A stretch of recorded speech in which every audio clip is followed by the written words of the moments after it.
Selamat datang kembali di podcast Biar Lega bersama saya Gilang Baskara. Podcast yang berisikan hal-hal random yang harus saya keluarkan dari otak ini. Saya omong soal apapun biar saya lega. Dan suka ada baca-baca email biar yang dengar juga bisa lega. Cia. Tayang setiap hari Kamis. Hari ini gue hari Kamis jam 7:30 malam baru ngerekam. Sebenarnya udah mau dari pagi, terus ada ngelakuin kegiatan lain, terus mau sore malah ngantuk tadi, terus tidur dulu. Habis itu bangun sebelum maghrib, mau mulai udah mau keburu maghrib, takut kepotong azan. Terus mau mulai pas maghrib banyak suara-suara ngaji dari deket sini, ntar kedengeran, terus keburu azan isya. Jadi ya udah deh, beres isya baru rekam. Banyak banget alasannya ya. Selamat datang di bulan bulan berapa ini? Mungkin bulan ke-6, bulan ke-7 dari pandemi.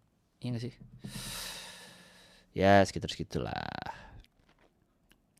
Kerasa gak sih udah 2 bulan lagi 2021 men? 2020 nih tahun sangat ajaib. Gimana deg-degan awal Maret, awal April, deg-degan gak punya kerjaan, deg-degan nggak bisa kerja, deg-degan apa? Masih hidup sampai sampai bulan November? Masih? Alhamdulillah. Berarti ketakutan itu tidak terjadi ya. Alhamdulillah. Saya juga alhamdulillah masih hidup, masih sehat, masih bisa tidur di kasur, masih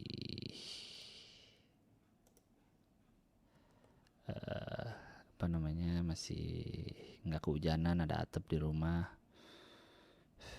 Ya masih aman lah, alhamdulillah. Yang ditakutkan, yang serem-serem, nggak ada kerjaan segala macem, tidak terjadi. Ya nggak, masih bisa hidup.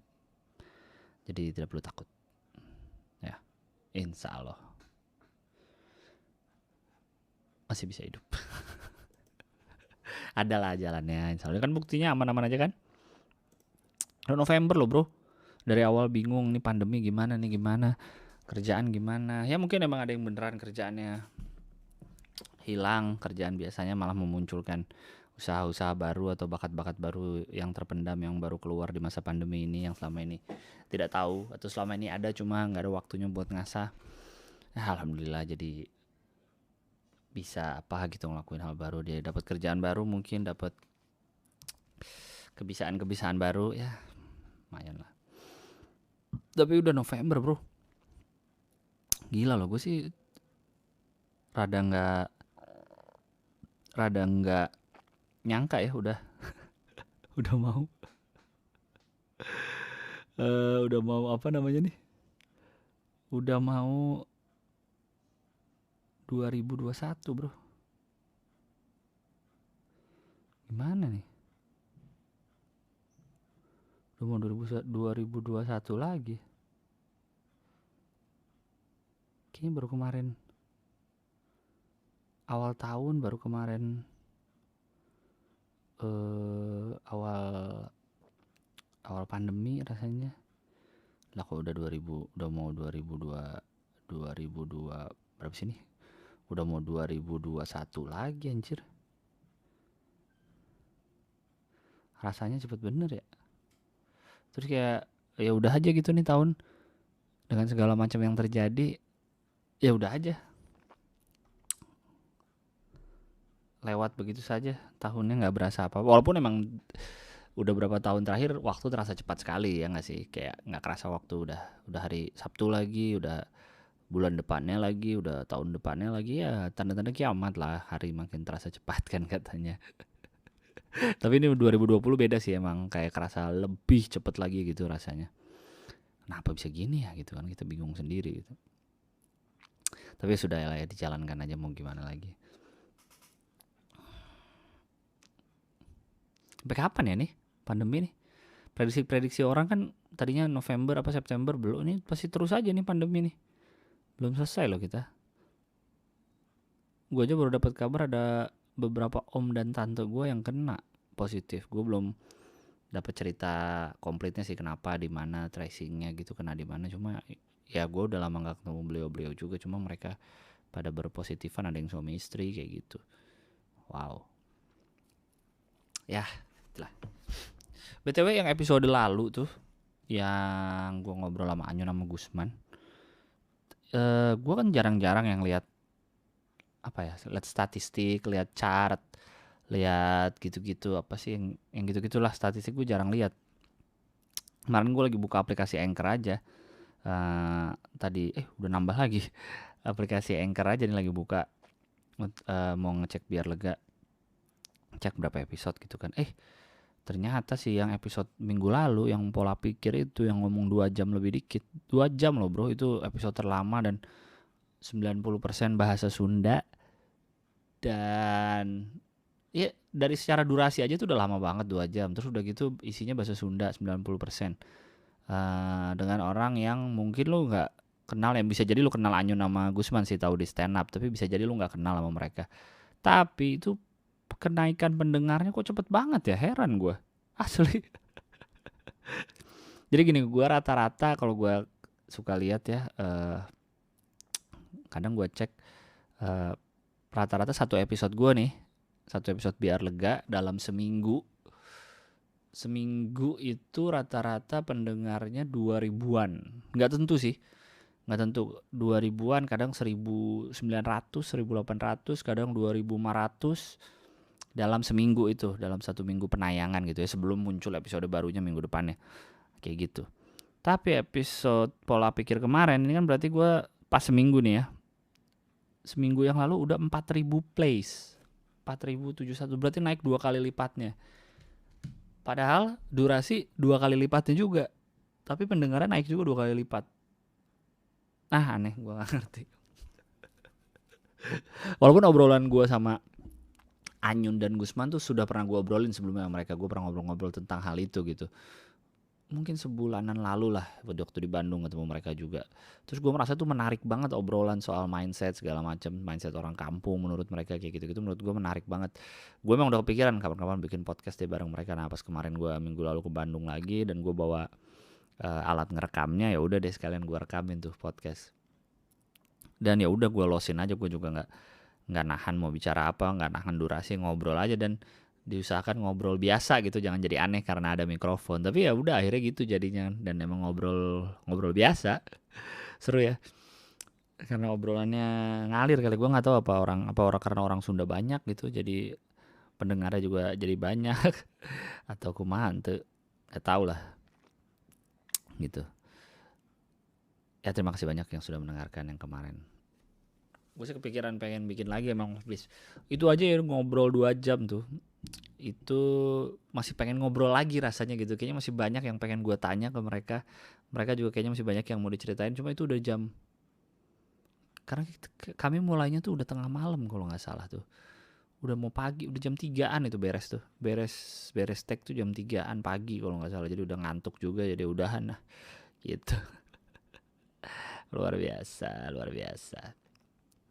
Setelahnya gue tag podcast Belagu podcast, ya, podcast yang si Gusman juga, Tamarandi dan Kun Kurniawan, itu 1,5 jam. Ya Allah, lama-lama banget ya ngobrol ya. Gue aja podcast sendiri nyampe sejam aja kadang males. Sakit-sakit banget badan gue kemarin habis sepedaan. Setiap habis sepedaan sakit-sakit sebadan. Hari haknya biasanya habis sepedaan si pagi, sorenya tuh paha, betis, kaki tuh nggak enak jalan, kayak pegel-pegel gitu. Itu biasanya yang terjadi. Terus besokannya nih bangun tidur kayak hari ini, bangun tuh tadi badan sakit-sakit semua, tapi enak sih.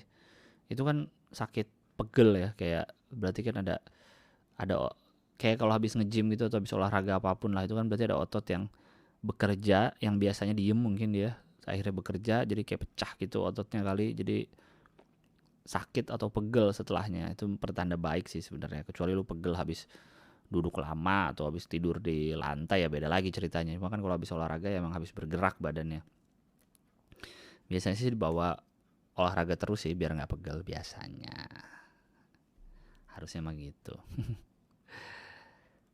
Kemarin sepedaan berapa 51 kilo. Oh ya jadi gini, gue baru ingat nih. Ini khusus untuk yang mengerti banget sepeda ya. Karena yang kalau ngerti-ngerti biasa kayak gue nih, gue merasa gue ngerti doang sama sepeda. Jadi gue nggak ngerti banget. Jadi kan gue punya sepeda road bike Polygon Helios A4. Tadinya bannya 23C, ukurannya kecil. Berapa kali tuh bocor ban belakangnya. Karena pertama kejadian waktu di Bintaro, kena lubang, tak. Terus jadi nggak enak nih. Ternyata ban belakangnya ditambal akhirnya. Ban belakang. Oh gue pikir ini karena ban kecil kali, 23C kan tipis banget ya, emang kena lubang jadi gini nih. Habis itu yang kedua itu, nah tapi tuh salahnya gue adalah belum gue ganti. Gue belum beli ban gantinya. Nah salah gue adalah itu. Gue belum ganti ban baru gitu, ban dalam baru. Lagi jalan berdua sama temen gue nih. Sebut saja namanya Helmi. Set di bawah Semanggi, udah itu jauh tuh mainnya tuh ke Sunda Kelapa waktu itu. Pelabuhan Sunda Kelapa, lumayan jauh rumah gue di selatan ya. Pas udah santai, pas pulang lewat Semanggi, tiba-tiba nggak enak, ban belakang bocor. Itu yang akhirnya gue ketemu sama orang yang bantuin tuh, Bang siapa namanya lupa gue, Bang Hendro yang gue pernah tweet. Dia tiba-tiba, gue lagi nuntun sepeda gue karena gue inget di SCBD ada toko sepeda kan, mau bawa ke situ sekalian ganti ban dalam. Dia naik sepeda lewat, kenapa bang? Ini akhirnya dibantuin lah. Singkat cerita dibantuin, ditambel segala macam. Mau gue kasih duit nggak mau, gue ajak ke Rodaling aja dia nggak berani masuk karena itu mahal-mahal katanya. Emang dia tulus bantu, terus dia pergi pulang aja, dia pulang ke daerah Pondok Labu katanya rumah dia. Dia pakai sepeda lipat ban kecil. Dan dia pagi-pagi tuh pulang, dia satpam, beliau tuh satpam di daerah Senopati kalau nggak salah. Dia baru pulang shift malam, sepedaan pulang ke daerah Pondok Labu. Itu udah kedua kali. Habis itu ada sekali tuh gue dari rumah, jadi mobil gue ditinggal di bengkel di Bintaro. Ya tinggal di bengkel di Bintaro. Besok paginya gue mau ambil kan. Wah sekaliannya gue sepedaan ke Bintaro ya nggak. Jadi ntar sepeda taruh mobil, pulang bawa mobil. Sepedaan baru deket, baru sampai Simatupang kena lubang, pas bocor lagi. Itu gue belum ganti juga tuh, jadi ditambal kan 2 kali tuh. Nah yang ketiga ini yang pas mau ke Bintaro, gue sudah siap bawa ban dalam karena gue udah rencana mau gue ganti aja nih. Bener bocor lagi. Ke tukang tambal ban, kan gak semua tambal ban motor bisa tambal ban sepeda. Dia bilang tapi gak bisa tambal ban. Enggak bang, saya bawa ban dalam nih, minta gantiin aja, bantuin. Ya udah akhirnya diganti. Sudah habis itu diganti ban baru, diganti ban dalam baru. Habis itu gue sudah rencana mau ganti ban sekalian, ganti ban luar, ganti ukuran. Jadi itu kan 23C, gue mau ganti jadi 25C. Gue ganti jadi 25C biar agak lebih besar, lebih lebar sedikit, dengan harapan lebih kuat. Gue beli juga ada namanya, gue juga hasil googling sih, Continental Gator Skin tipenya. Katanya lebih kuat lah, dia anti puncture, anti ketusuk. Pokoknya bahannya oke lah, Gator Skin namanya juga, kulit buaya. Dah gue pakai nih 25C kan. Belum gue tes emang. Barulah kemarin Rabu, kemarin ya? Iya bener.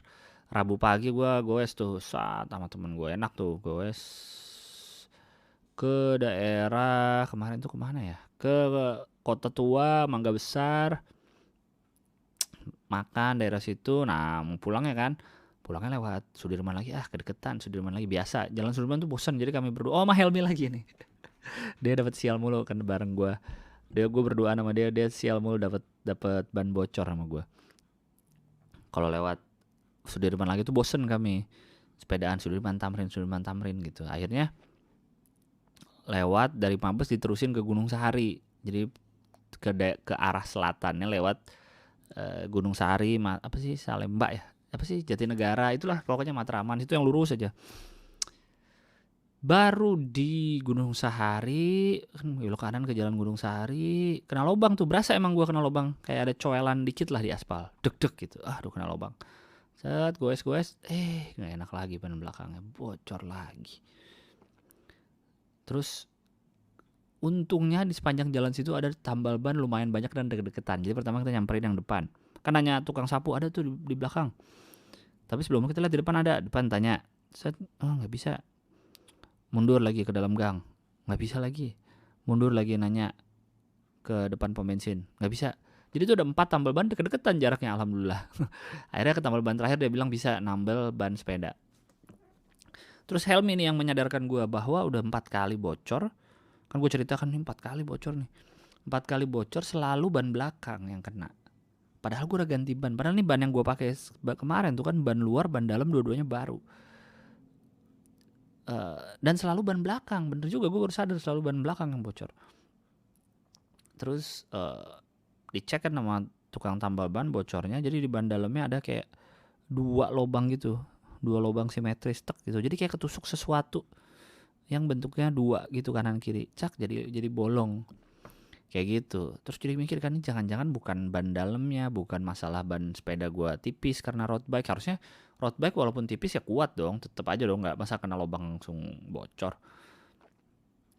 Jangan-jangan ininya velg, rims, jangan-jangan rimsnya atau rim tape-nya. Jadi dalam velg tuh kan ada kayak apa sih, tape tuh apa bahasa Indonesianya? Kayak solatipnya gitulah yang ngelilingin dalam rims biar aman dia, biar nggak langsung ketusuk langsung ke ban dalam gitu. Tapi gue cek rim tape-nya sih masih bagus kelihatannya ya. Gue sih belum pernah lihat rim tape yang baru kayak gimana, rim tape yang udah jelek ya apa. Yang pasti sepeda gue kan umurnya udah dari 2014 sepeda ini, rim tape belum pernah diganti. Jadi dalam rim tape-nya gue cek baik-baik aja gitu. Apa yang salah? Jadi coba kalau ada yang mengerti persepedaan, yang ngerti banget gitu, coba boleh di email nanti menjawab pertanyaan gue ini. Apakah rim tape-nya yang salah gitu? Terus apakah harus diganti rim tape-nya atau aspek apa yang harus gue cek dari rims gue? Apakah rimsnya atau jari-jarinya atau apa gitu ya? Siapa tahu ada yang mengerti. Coba dikasih tahu, dijelaskan. Karena gue sudah ganti ban baru, ban bagus, masa masih bocor lagi? Gue nggak tenang jadinya sepedaan pakai road bike. Padahal road bike kan satu-satunya sepeda gue yang enteng gitu. Gue punya sepeda yang 2 lagi MTB bentuknya gitu, sepeda gede di jalan aspal ya lebih berat, secara bodi berat, secara ban juga lebih tebal. Kalau road bike kan udah bodinya enteng, bannya tipis, enak di aspal. Tapi kalau kena lubang bocor mulu jadi was-was saya nih, gimana nih. Ya pusing lah. Ya semoga menemukan jawabannya ya. Jadi sekarang nih dalam kondisi berarti ban belakangnya sedang ada tambelan, jadi kayaknya gue nggak mau pakai dulu lah. Kalau sepedaan pakai sepeda lain dulu. Gitu. Terus apa lagi tadi saya mau cerita? Wih, kemarin saat imam besar pulang penuh banget. Gue sih nggak ngerasain waktu itu kan hari apa ya, Selasa ya. Gue sih nggak ke daerah. Gue keluar rumah tapi gue nggak ke daerah bandara, nggak ke daerah tengah kota, nggak ke daerah Jakarta Barat Petamburan. Jadi gue tidak merasakan macetnya. Tapi kan gue lihat di sosmed, lihat betapa penuhnya bandara, betapa orang pada rame banget sampai jalan tol dibuka. Sisi negatifnya adalah mungkin gue ngeliat lu makin gak yakin dengan pemerintahan lu, ya nggak? Berarti kan polisi nyerah melawan massa yang banyak itu. Melawan dalam arti bukan ngelawan berantem ya, maksudnya akhirnya masa dibolehin naik motor masuk tol, ada fotonya tuh kan, terus naik motornya juga nggak pakai helm. Ya banyak sekali lah yang naik motor nggak pakai helm, dan tentu tidak ada social distancing sama sekali. Giliran banyak itu penegak hukum, aparat atau siapapun yang berwenang tidak bisa mengatasi lah. Maksudnya sampai sekarang kan konser masih belum boleh, ngumpul-ngumpul belum boleh. Ya kayak gitulah. Di luar yang demo kemarin ya, itu juga harusnya, itu mungkin karena ada trigger yang sangat apalah dari UU. Cuma kalau kemarin kan harusnya bisa lah diatur gitu. Jemput orang dari bandara paling dari situnya. Kayak gua sebagai orang yang hidup dari panggung juga, mungkin musisi juga sebel gitu liatnya, lah kita bikin konser nggak pernah boleh, tapi kayak gitu dibolehin, bahkan ya udah aja gitu, bahkan nggak sekedar dibolehin ngumpul tapi dibolehin ke sana lewat tol motor segala macam lah. Itu mungkin sisi negatifnya, tapi sisi positifnya adalah yang bikin gue sangat penasaran. Di luar lu setuju atau enggak apa yang dilakukan sang imam besar, apa yang dilakukan organisasinya? Di luar ini gue juga setuju apa enggak, gue tidak membahas itu, tapi gue membahas yang gue pikirkan adalah bagaimana bisa beliau menggerakkan, entah membuat massa bergerak sendiri, membuat massa hatinya tergerak sendiri untuk datang menjemput beliau dengan segitu banyaknya orang, ya. Ya, ini kesampingkan dulu yang tadi, kesampingkan mungkin mereka bikin tol bandara macet, mungkin ada aduh, kursi-kursi bandara yang rusak atau segala macam, kesampingkan itu. Tapi bagaimana bisa beliau membuat sekian banyak orang datang untuk menyambut kepulangan beliau, men? Itu pasti ada apa ya, sesuatu yang bagus yang dia lakukan, ada cara dia gitu, ada cara dia untuk mengumpulkan massa sebesar itu, membuat massa sepercaya itu, fanatik itu, mungkin kalau bisa dibilang fanatik, sefanatik itu sama beliau sampai jemput, pengen lihat gitu. Walaupun mungkin gue yakin ada yang cuma ngeliat dari jauh banget gitu. Mungkin ada yang bisa kebagian salaman, mungkin ada yang hanya bisa dari jauh banget liatnya. Mungkin ada yang mungkin nggak ngeliat sama sekali saking penuhnya manusia. Tapi bisa ingin rela jalan kaki, rela nunggu berjam-jam, rela dari pagi, rela macet-macetan untuk bisa menyambut beliau gitu. Karena beda nih sama kayak lu lihat kalau orang yang nyambut artis luar negeri yang datang, kan ada juga tuh artis K-pop yang datang. Beda ini. Ini mah ramenya luar biasa gitu, sampai penuh banget. Gue kayaknya ngeliat Terminal 3 nggak pernah sepenuh itu dah kayaknya. Sampai bener-bener padat, sepadat itu. Luar biasa. Gue pengen tahu caranya, apa yang dia lakukan, apa yang dia katakan selama ini gitu ya. Apalagi setelah 3 tahun kalau nggak salah ya, 3 tahun beliau tidak ada di situ, bisa menggerakkan massa sebanyak itu, bisa bikin massa mau bergerak sebanyak itu gitu. Walaupun kalau lu ada yang denger podcast gue sama di podcast Stand Up Indo ya, podcast gue bareng Apip, dia kan besar di Petamburan gitu, dia pernah ikut pengajian FPI, Habib Rizik dan segala macam. Ya emang orangnya ya gitu aja gitu, tapi dia nggak pernah, mungkin dia nggak pernah ikut yang lebih dalamnya, tapi dia pernah ikut pengajiannya, belajar ngaji dan lain-lain. Kata dia sih orangnya ya gitu aja sebenarnya, biasa aja, kelihatan aja di TV. Wah gimana, kalau dia mungkin ngeliatnya biasa aja kayak gitu. Jadi gue penasaran aja gitu, apa yang, gimana caranya bisa apa bahasanya, sefanatik, sekarismatik kali ya, yang bikin orang tuh jadi berbondong-bondong ingin menjemput beliau gitu. Gue sih admire itunya, admire cara dia bisa membuat massa bergerak sebanyak itu gitu. Gimana caranya, men? Siapa lagi coba yang bisa kayak gitu? Ada gak ya yang pernah mendatangkan massa sebanyak itu hanya karena dirinya datang atau pulang, bukan karena dia bikin konser, bukan karena dia bikin apa, enggak loh, dia coba pulang aja. Keren ya? Itu sih yang gue admire gitu. Bisa banget gitu datengin orang banyak itu, sepadat itu untuk sana. Walaupun jadinya tidak social distancing whatsoever, tapi ya itulah, memang masih ada ya yang social distancing. Nggak ada yang masih pandemi ini masih ada, saudara-saudara. Udah. Apa nih isinya podcast ini ya? Cuma ceritain sepeda gue bocor ya. eh RUU alkohol. Elah tiba-tiba gue keingetan RUU alkohol. Ya,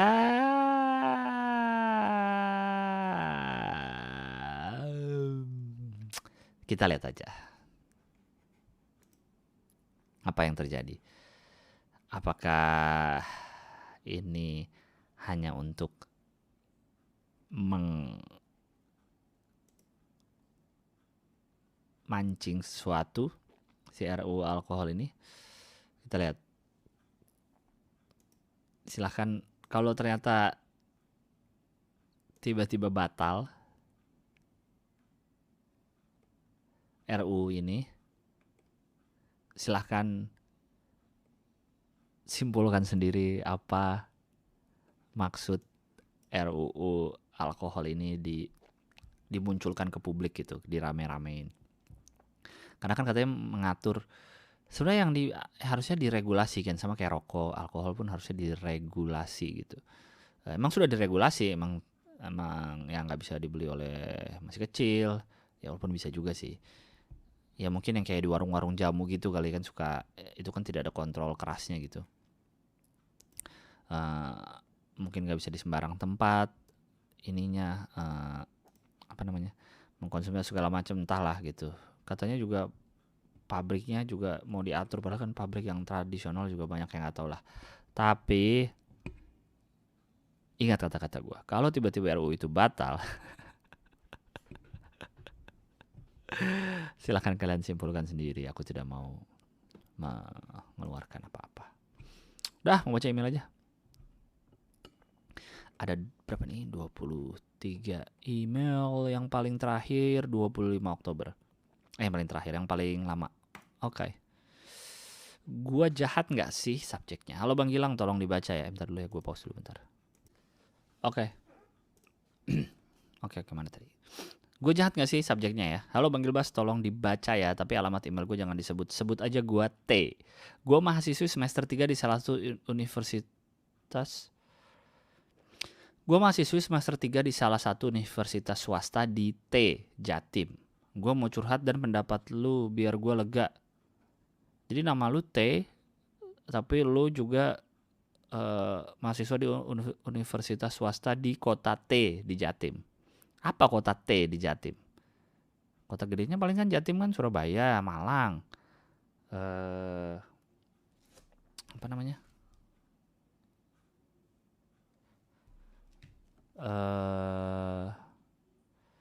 Surabaya, Malang, Jember. Apalagi? T, kota T, atau lah. Gue lagi dalam sebuah hubungan yang kelihatannya pacaran padahal bukan. Doi dan gue nggak ada tembak-tembakan sama komitmen. Tahu-tahu udah sayang aja. Walau emang flirty satu sama lain. Cel. Kirain tahu-tahu udah aja. Jadi doi gue sebut aja A.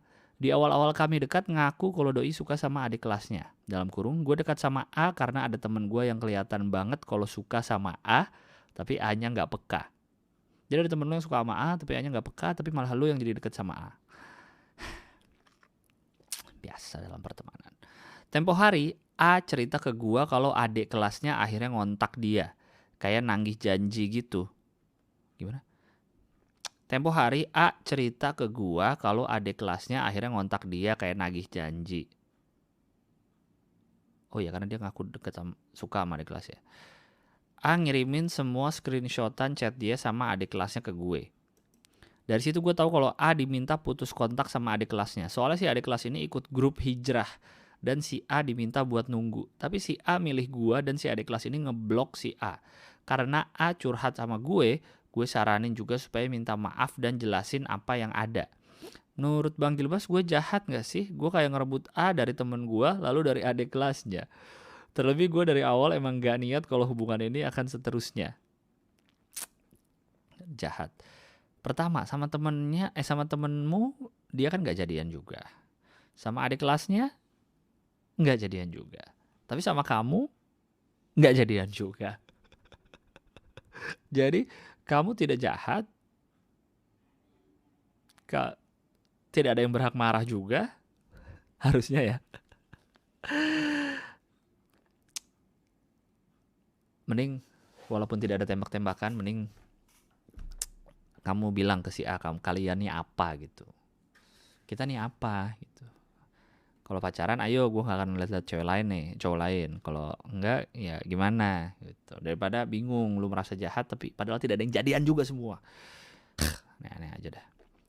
BTW gue dan A LDR beda kota dan sekelas. Gue juga lebih tua dari A. Makasih bang sebelumnya. Lu LDR beda kota tapi sekelas gimana sih? Oh, maksudnya di kampus sekelas, tapi asalnya mungkin dari kota-kota yang beda gitu kali ya. Ya gitulah. Dijelasin dulu makanya apa, ini semua nggak ada yang jadian, udah gila. Ini dia cewek cowok masih? Oh cowok, cewek kayaknya sih ini yang ngirim email. Oke, email berikutnya ini masih 25 Oktober. Oke.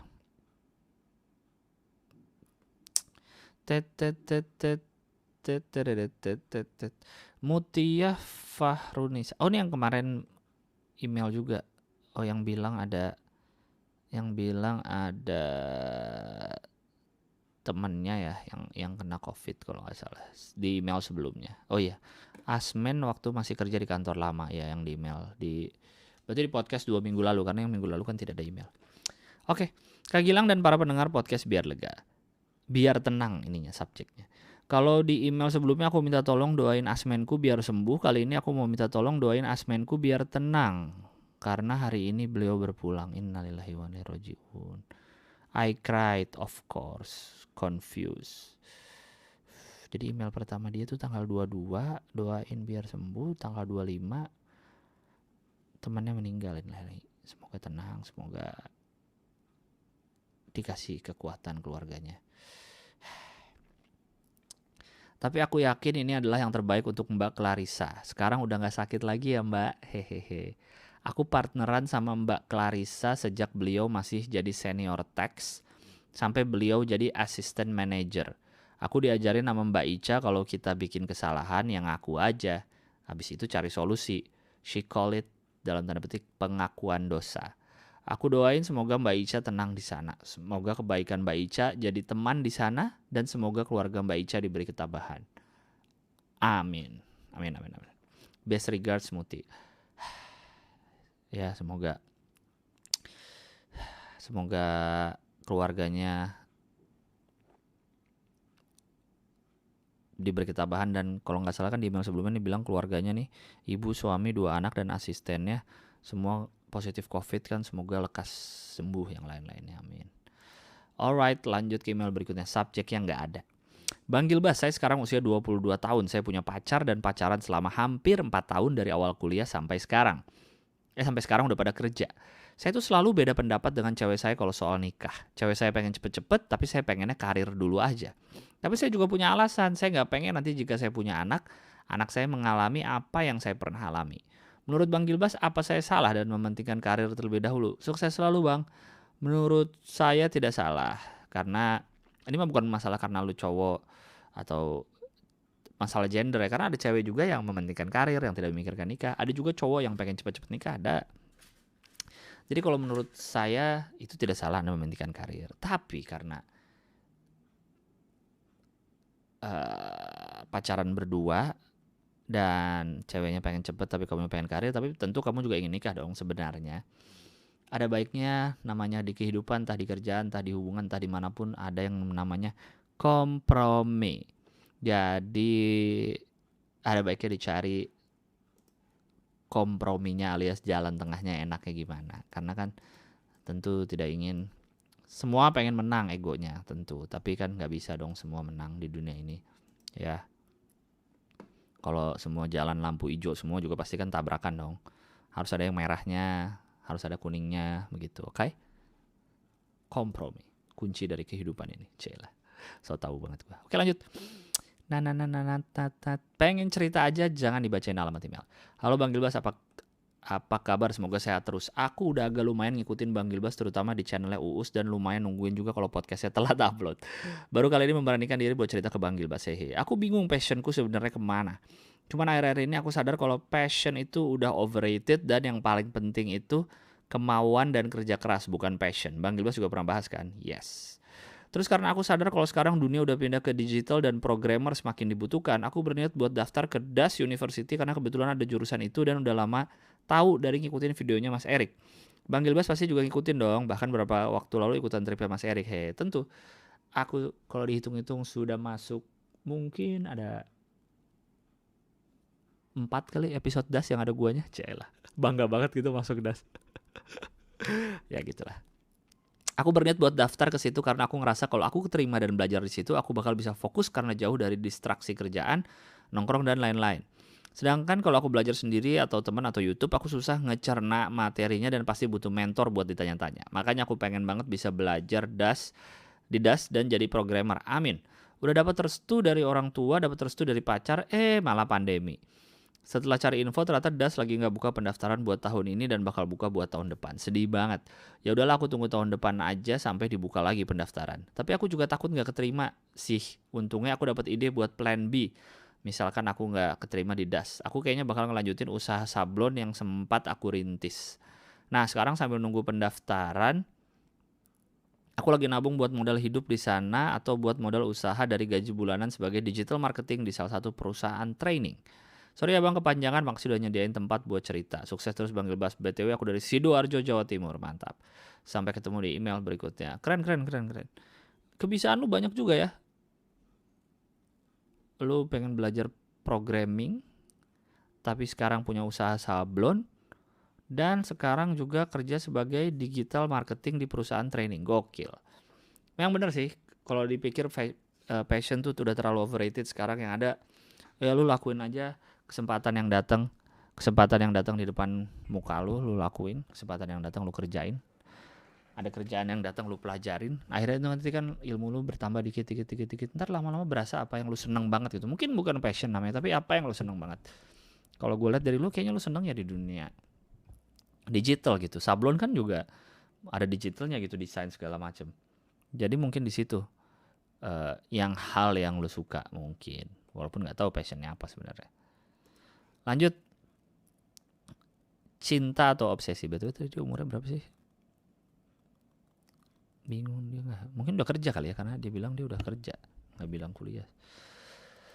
Lanjut, ini email tanggal 26 Oktober. Cinta atau obsesi? Jangan dibaca email gue bang, gue mahasiswa TK apa sih tingkat ya?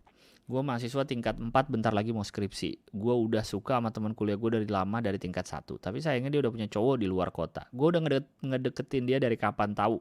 Perhatian sama dia dan gak disangka responnya oke. Gue juga tahu bahwa dia sama cowoknya putus nyambung gitu.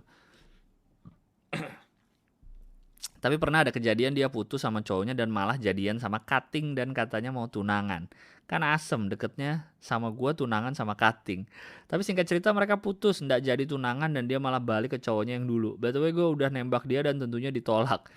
Dan nggak apa-apa karena yang penting gue udah bilang kan, karena kata Coldplay, if you love someone then let them know. Dan katanya dia emang sayang sama gue tapi sebagai abangnya sendiri. Tapi walaupun sakit hati ditolak, gue tetap lanjutin deket sama dia sebagai abangnya. Dan gimana? Dan katanya dia emang sayang sama gue tapi sebagai abang. Itu nggak basi. Itu emang kalau mau nolak aja udah. Kalau dibilang jadi abang kan jadi cowok, sebagai cowok tuh ngarepnya malah makin besar gitu. Walaupun sakit hati ditolak, gue tetap lanjut deket sama dia bang sebagai abangnya. Karena emang gue orang susah move on kalau masih intens ketemu. Tanggung lah, tinggal setengah tahun lagi daripada gue tersiksa lupain dia, mending jalani aja sisa tenggat waktu. Toh bentar lagi lulus kuliah. Ditambah tiap ketemu dia cuddling terus. Nah, kiss. Bahkan pernah waktu itu kita hampir having sex. Tapi untungnya gue tahan. Kenapa lu tahan bro? Asli dah gue bingung nih orang maunya gimana. Itu orang maunya tidak punya pacar dulu tapi tetap punya pegangan untuk diajak ngobrol, untuk cuddling kayak gitu. Kayaknya ya menurut saya. Dia nolak gua tapi royal banget kasih semuanya. Kadang gua berpikir apa dia manfaatin gua doang karena gua cukup oke di perkuliahan. Iya, lu dimanfaatin. Akhirnya gua manfaatin baliklah dia, gua suruh dia kerjain ini itu. Jadi sistemnya untung rugi. Gak sehat banget. Terus gua juga bingung bang, apa ini emang gua sayang atau cuma obsesi aja? Gua harus gimana bang? Mohon pencerahannya. Gue tidak pernah sih ada di posisi lo, tapi yang kayak gue bilang tadi emang dimanfaatin aja dirimu ini. Ya, kalau dia kelihatannya tidak ada hati, hanya biar tidak kesepian. Kamu juga jangan sampai ke bawah terlalu banyak perasaannya. Nanti Anda yang pusing sendiri. Kayaknya gitu sih. Nah, ya nggak tahu lah. Oke. Betul, sorry kepanjangan, makasih sudah dibacain. God bless. Ya, tahan. Manfaatin aja. Tapi jangan pakai hati. Oke, lanjut. Pegal namanya. Nama subjeknya. Jangan dibaca alamat emailnya bang, pengen share aja cerita bang. Sekarang karena ini pandemi jam kerja saya berubah, pulang jam 12 siang. Jadi tiap sore saya dan teman suka jogging gitu. Bulan ini udah masuk ke bulan kedua. Awal jogging saya cepat lelah bang, baru 10 meter udah berhenti ngos-ngosan. Peningkatan mulai kerasa di bulan kedua. Saya tahan lari hampir 3 km. Menurut saya 3 km gak terlalu jauh, tapi entah kenapa kaki sering pegal gitu di betis, terutama kalau siap jogging dan kalau ditekuk, waduh perih gitu. Pegal kaki ini mulai ngeganggu ibadah saya bang. Soalnya kan kalau duduk di antara dua sujud kan kaki memang ditekuk. Jadinya seminggu ini saya sholat duduk. Kata teman saya ini keterlaluan kalau gara-gara pegal sholat sampai duduk. Tapi kan menurut saya ibadah mah gak perlu dipersulit, yang penting dikerjakan. Betul. Selain jogging bang, selang 10 menit setiap jogging saya suka sprint gitu bang. Jarak 100 meter, terus dihitung waktunya sama teman saya. Terakhir saya sprint 100 meter 20 detik. Fuck, lama. Saya pengen sekali bisa masuk rekor dunia yang 10 detik itu bang. Saya Google yang ngalahin rekor Usain Bolt 100 meter 9,58 detik adalah Britney Spears 100 meter 5 detik. Bener tuh bang. Oke bang, itu aja. Terima kasih udah bang. GB apaan sih? Kenapa jadi Britney Spears? Pasti lu pengen ngelucu ya. Aneh-aneh aja lu. Ya udah, bagus olahraga. Oke, lanjut email berikutnya. Halo bang, jangan baca alamat email. Bang, gue mau cerita. Gue tahu lo gak pernah ngalamin, tapi please kasih saran lo bang. Gue pacaran sama duda bang.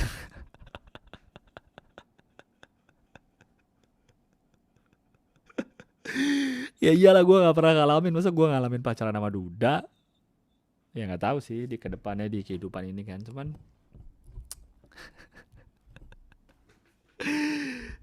pacaran sama duda dia.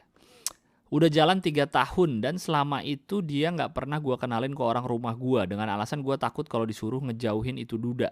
Nah sekarang dia pengen ngelamar gue bang, mau ngajak nikah. Nah otomatis gue harus ngajak ke rumah dong bang. Tapi gue takut bakal gak dikasih restu. Alasan gue mau sama dia karena sejauh ini cuman dia yang pas aja gitu bang. Pas dalam segala hal. BTW umur gue 23 dan dia 29. Gimana saran lo bang? Saran gue nggak ada sih kalau lu emang sayang. Karena kayaknya di Indonesia ini ya terlalu ada stigma negatif tentang orang cerai. Ya, satu. Orang nikah, wah kayaknya dipuja habis-habisin. Ya kapan nikah, kok nggak nikah-nikah, pas udah nikah, wih udah nikah, kapan punya anak, wih nikah, wah keren dia udah nikah, bla bla bla. Tapi kalau cerai dimaki-makinya minta ampun. Dijadiin aib di lingkungan, dijadiin aib di keluarga, diomongin di lingkungan. Menurut gue nikah cerai itu harusnya jadi hal yang biasa sih harusnya ya. Kayak pacaran pun emang orang nggak boleh cerai, orang tuh sampai malu cerai. Kayak akhirnya bertahan di hubungan yang mereka sebenarnya udah nggak kuat, teman karena lingkungan nggak mungkin dia cerai misalkan kayak gitu.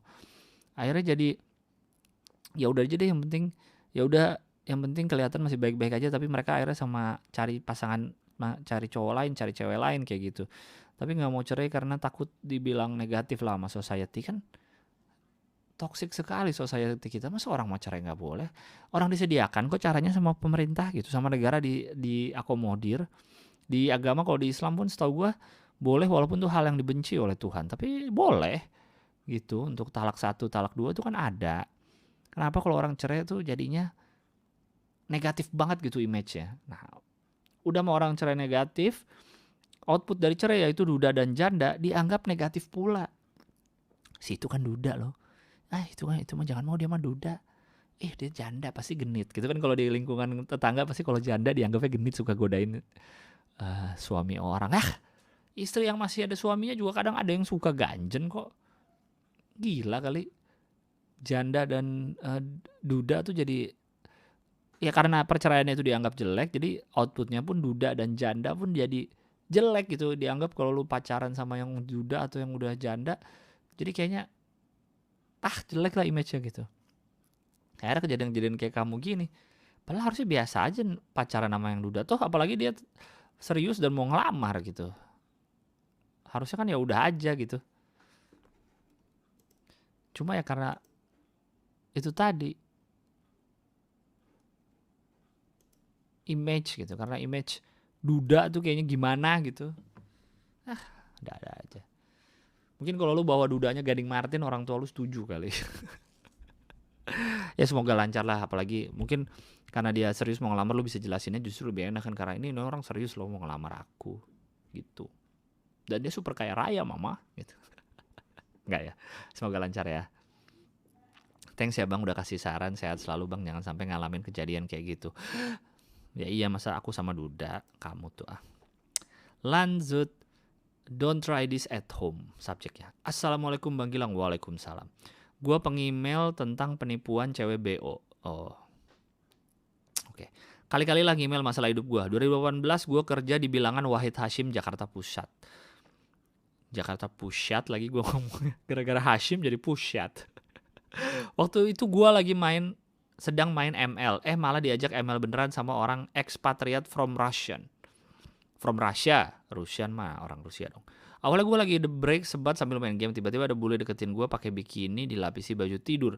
Lalu dia bisikin gue ngajak untuk enak-enak. Tapi awalnya gue nolak. Masa lu lagi main game disamperin bule pakai bikini? Tiba-tiba aneh banget cerita lu. Dia bilang ya udah kalau mau ke kamar aja. Kalau di Indonesiain gue pada saat itu main ML-nya jadi nggak fokus. Langsung dia bilang ya udah kalau mau kamar aja itu kalau di Indonesiain gitu. Langsung gue minta tolong teman gue suruh jaga counter resepsionis, gue naik ke kamar. Pas gue masuk dia tidak berbusana, langsung ada adegan bercocok tanam. Dengan di awal congor ketemu congor. Pada congor ketemu congor ada yang aneh di mulut gue. Langsunglah terjadilah pengencrotan. Gue main gak lama karena masih in charge masuk malam. Setelah itu gimana sih? Setelah itu gue berberes dibarengi dengan jackpot luar biasa. Si tamu itu bertanya, "Are you okay?" Gue balas, "Ya, I'm okay." Pas itu bertanya-tanya kenapa gue sampai jackpot. Ya dia sedang engas karena sedang mabok. Fuck, gue sampai jackpot merasa air kamar dari mulut doi. Dan kejadian itu gue ceritain ke pacar gue yang gue pacari sampai 5 tahun pada saat ulang tahun gue yang ke-24. Menurut lu jujur pelihar gitu harus apa enggak? Karena gue mendem ini udah sampai 2 tahun sama cewek gue.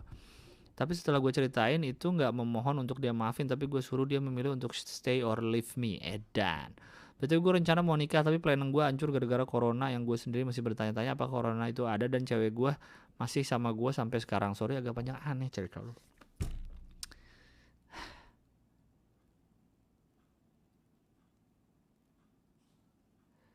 Lu ML sama orang Rusia di hotel karena lu kerja di hotel juga. Terus lu muntah karena mulut dia bau air alkohol. Lu nggak suka sama air alkohol berarti baunya ya, tapi lu seneng sama ngentotnya ya, anjing lo emang lo.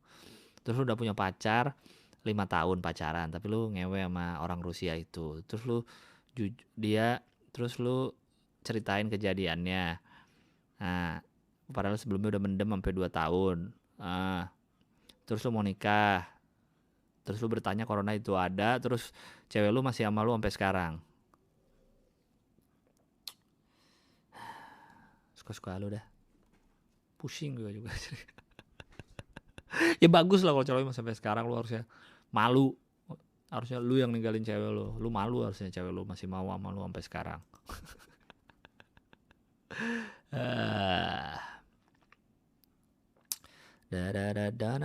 Oke, mau sharing dikit. Mau ngasih info dikit setelah dengerin cerita Bang Gilang di episode 73 yang ke lapas anak. Bukan ke lapas anak, ke lapas biasa, lapas pemuda. Lapas anak dulu. Aku dengarnya Bang Gilang nyebut warga binaan. Buat yang lapas anak itu sebutannya bukan warga binaan bang. Mereka yang ditempatin di lapas anak itu dipanggilnya anak didik permasyarakatan gitu bang. Nah, anak didik permasyarakatan ada yang disebut anak pidana, anak negara, sama anak sipil. Kalau Bang Gilang pernah main ke pengadilan negeri, nggak pernah sih main ke pengadilan negeri. Di sana disediain juga ruang sidang sama ruang tunggu tahanan khusus anak. Beda banget suasananya sama ruang tunggu sidang dan ruang tunggu tahanan dewasa.